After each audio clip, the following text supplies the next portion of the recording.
This is the Vivo X200 Ultra, and it's probably the best camera phone right now on the market. And yes, I know, we have other phones as well that are almost that good. This thing here is the Xiaomi 15 Ultra, guys. It's also a very good smartphone and a very good camera phone, and we have also the Oppo Find X8 Ultra, also very capable. You can go and watch my camera comparisons. But guys, let's be honest, this thing here really stands out. Why? Well, first things first, the ultra-wide camera totally kills it. It is absolutely the best ultra-wide camera in a phone right now, using the Sony LIT 818. There is a catch, by the way, because the Sony LIT 818 has a sensor size of 1/1.28, which is significantly smaller than this thing here, which uses the 1-inch Sony LIT 900 as the main camera sensor. But then, why am I comparing the ultra-wide to the main camera? This doesn't make any sense, right? No, you're wrong, because the main wide camera uses again the same Sony LIT 818 sensor, guys, with a sensor size of 1/1.28 versus the Sony LIT 900, 1-inch big sensor size. And guys, my comparison showed that in some of the use cases, specifically when shooting human portraits with close, the Vivo X200 Ultra is giving a crazy detail. It is able to capture not only the human face, the expression with a proper skin tone,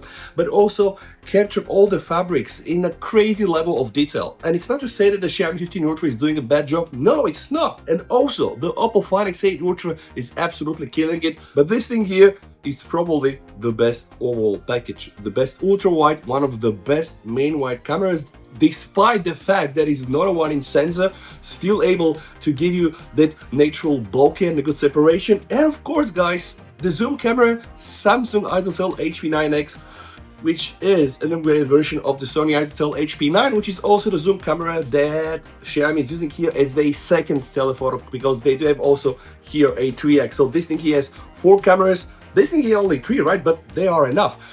But this is not what this video is all about, because there is something else that Vivo decided to do this year which completely changes the game. And I'm not even sure if they did it first, because we have other brands doing it. Alright, what am I talking about, guys? When you start the main camera on this beast, the main wide camera, which again is Sony LIT 818, you're gonna notice it's using a 35mm focal length, which is a bit weird, because the Xiaomi and the Oppo Find X8 Ultra and the Samsung and everybody else almost, they're using a wider field of view, like the 23mm. So 23mm versus 35mm. Okay, why? And how does this compare? And what does it mean for you guys? This is what I want to talk over in this video, and I'm going to show you some real examples where I believe the Vivo X200 Ultra is absolutely leading it right now in terms of camera interface, and I just hope that all the other brands will follow. Because we have to get somehow rid of the concept of, oh, I'm doing 3x, I'm doing 5x, I'm doing 10x. If you want to get like a proper smartphone, camera smartphone, right, we have to do it like Vivo did it. They give you options. You can go and do 28mm, 35mm, 50mm, for the portraits, 100mm, and etc. Go to like almost 2300mm, which is like 100 and something zoom. But let me tell you more about 35mm versus 23mm. Why should someone prefer the 35mm over the 23mm? Well, there are reasons for this. Some people consider the 35mm to be a bit more cinematic and to provide a better bokeh than a 23mm. And it's true that a 23mm will capture more because it has a wider field of view, but a 35mm will have a better separation between the subject in the photo and the background. And of course, a greater depth of field, which for portraits alone and let's say street photography and humans is actually better. So in a nutshell, both are great. The 23mm can be used for wider scenarios like landscapes, and why not even humans and portraits, and the 35mm is better suited for people and portraits. But it's not that one is so much better than the others. It's all about the options. And now, guys, I want to show you the camera interface from the Vivo, the Xiaomi, and the Samsung, and just walk it through and tell you why I believe that Vivo is trying to change the game. Alright, guys, it's time for a short demo, and I'm going to show you why I believe the Vivo X200 Ultra is just killing it. Let me show you something. I'm going to open the camera, guys. I'm going to go inside here. I'm going to go to App Info. What I'm gonna do, I'm going to clean all my settings, alright? Like, just pretend I'm starting the camera for the first time, and you're gonna understand why I'm doing this. Okay, so, brand new phone, out of the box, never started the camera. I open the camera, right? I have to agree to some things. Zoom button style, guys. All right, don't skip this, guys. Follow my mind here. Choose a zoom button style that you are more accustomed to. You can change it later in camera settings, more settings zoom. So you can either go for the focal length, right, which will give you 14mm, which is the ultra wide, which covers all the focal lengths from 14mm to 35. On 35mm, you engage already with the main wide camera, guys, and I do believe at 85. You probably go to the ISOCELL HP9. We have to check this. I'm not 100% sure. I do believe that at 2.5 you are already engaging the zoom camera here. Or you can just use the zoom ratio, which is the standard thing, which is also what you have in Samsung and iPhones and etc. But follow my mind, guys. This is indeed a phone for the camera enthusiasts out there, right? And this is also what speaks to a lot of the guys out there that, you know, go and shoot weddings and stuff like this. So they always will tell you, hey, you know, I bought a very nice 35mm to get my objects better. And the other guy will say, yeah, you know what, I bought a 50mm, best ports in town. So what is this? Okay, we're gonna skip this abomination. All right, guys, we are now in the main viewfinder. But pay attention, guys, okay? Something's very important here.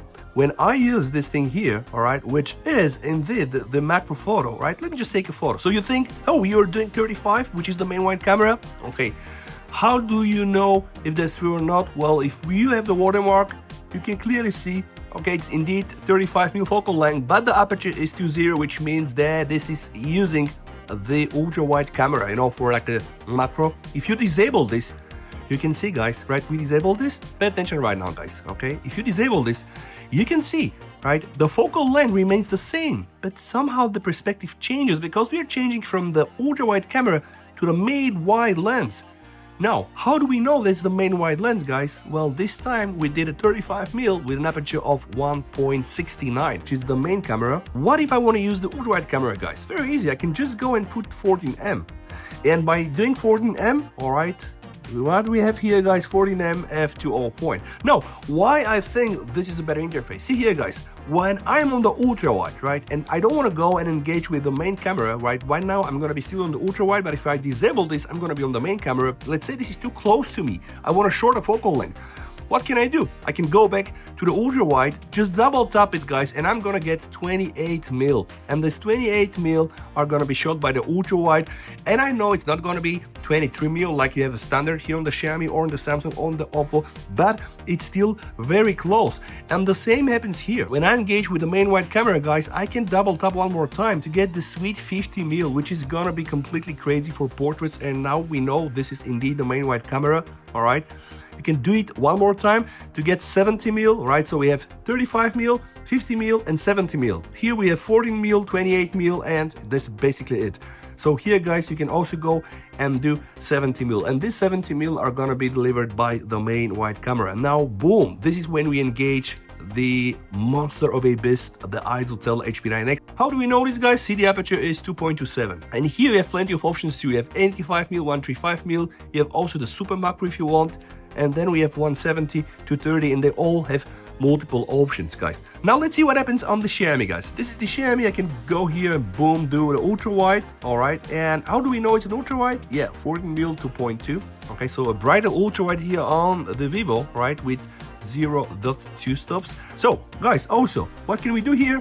Yeah, you can see this is kind of fixed, but when I go here on the main wide camera, all right, I can do 1x. How do we know it's a 1x? Okay, the aperture is 1.63. On the 1x, guys, I get 28mm, all right, which is 1.2. Another hit will get me 35mm, guys. So right now I am already shooting at 35mm here and here, so this equalizes, you know, the focal length, which is kind of cool. All right, you can do 23, you can do 28, and you can do 35. 2x is a crop from the main camera, so from here you can do only 2x, guys, okay? And then we have 3x, which engages with the first zoom camera on the Xiaomi. Okay, it's again fixed, and now we go on the 4.3. Okay, here you have 200mm, 400mm, 100mm, so 100, 200, and 400mm, guys. And something, guys, that I do believe is kind of cool. You can go inside the settings, and under photo, main camera default focal length, we have 23mm, guys, but you can decide to choose 28 or even 35. Okay, so now I've chosen 35, so let me just close everything here on the Vivo and on the Xiaomi. All right, if I open the camera on the Vivo, it's clearly 35.